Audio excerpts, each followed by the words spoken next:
I've learned that what kind of water you use makes a really big difference to some plants.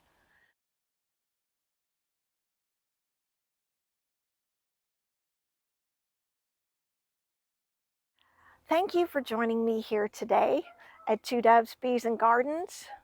I would love to share with you what I have learned about gardening in this past year. One of the most surprising things I learned this year was that green beans, even if they're strong and beautiful and growing well and blooming, if it gets above a certain temperature, they won't produce green beans. And guess what?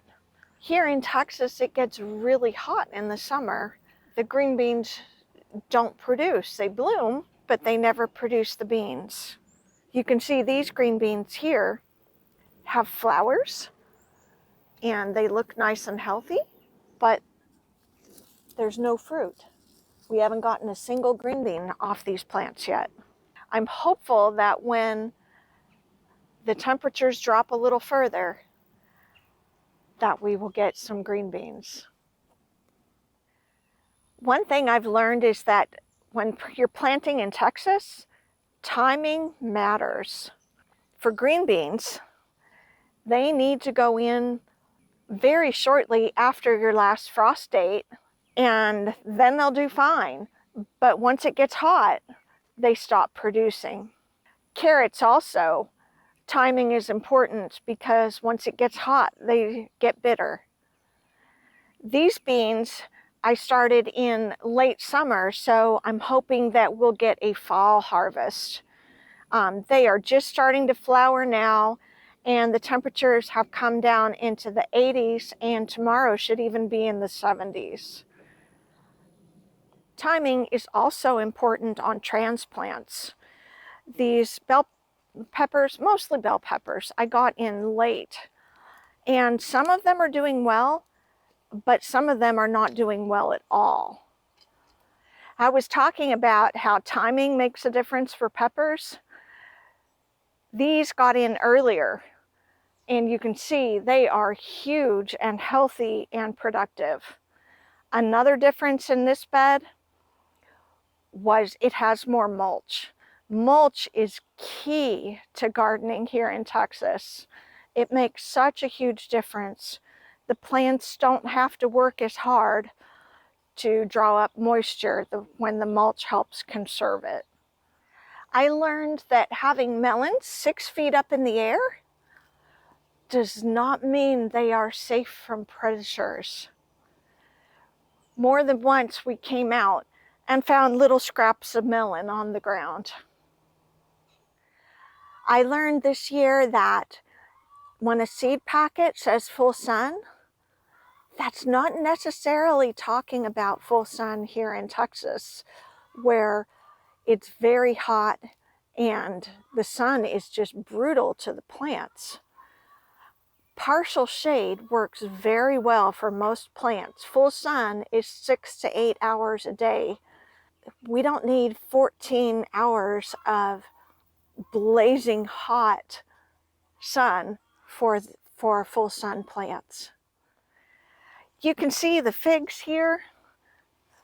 They have perked up so much since we moved them into full shade in the morning.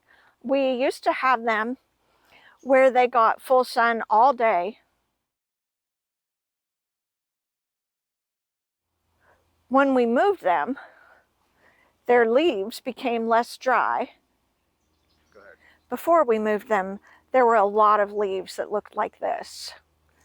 Now there's lots of new green growth, and the trees look much less stressed and much healthier.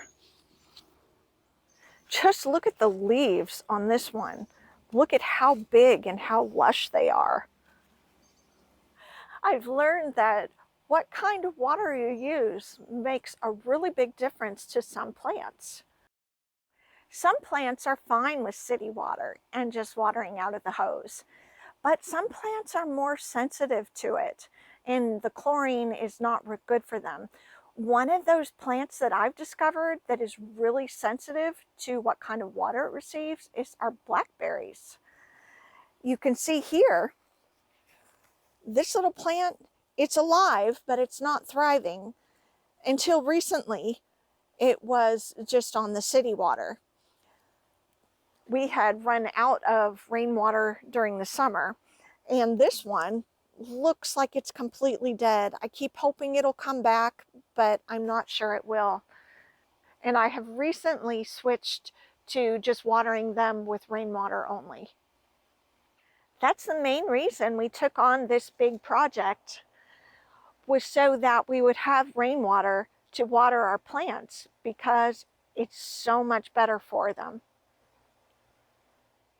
If you're interested in finding out more information about how we built this, check out the link below. I've learned that it's very important to cover some plants here in Texas, or the bugs will get to them and do a lot of damage. There are two main types of plants that you want to keep covered. One is anything in the squash family. Even though it's late, I am still trying to grow a pumpkin and hope that we might get some before the first frost. Anything in the squash family is prone to squash vine borers, and they're awful. They lay eggs at the base of the stem, and the larva chews a hole and crawls inside the stem and eats the plant from the inside out. And you'll have a beautiful, healthy looking plant, and a few days later, your plant will be dead. So if you cover those with insect netting, they can't get to them. And that's the only treatment that I know that works. It's the foolproof treatment to protect your squash plants. The other kind of plant that you want to protect from insect damage is anything in the brassica family. That will protect the plants from the larvae of the cabbage moths. Otherwise, they will just come in and turn the leaves of your plants into Swiss cheese. A lot of people use a Florida weave method to tie up their tomatoes. I have found that it's really helpful for tying up okra.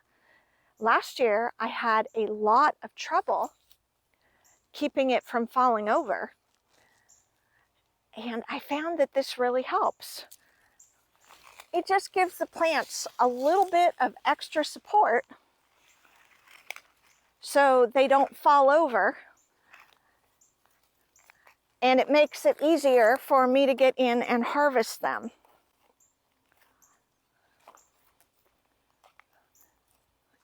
But you can see we have the T-posts at the end of the bed, and then the string just goes back and forth between the plants to help hold them up. Our corn grew beautiful and lush this year, and then when the ears were developing, something ate all the silk off. And so I didn't know how to tell when it was ripe, because I couldn't see the silk to see when it turned brown. I learned that 2 to 3 weeks after you see the silk is when they're ripe. And you can check the kernels at that point. If you pierce one with your thumb and a milky liquid comes out, they're ready. I wish I'd known that sooner, because we missed it, and by the time we checked, the corn was already mealy.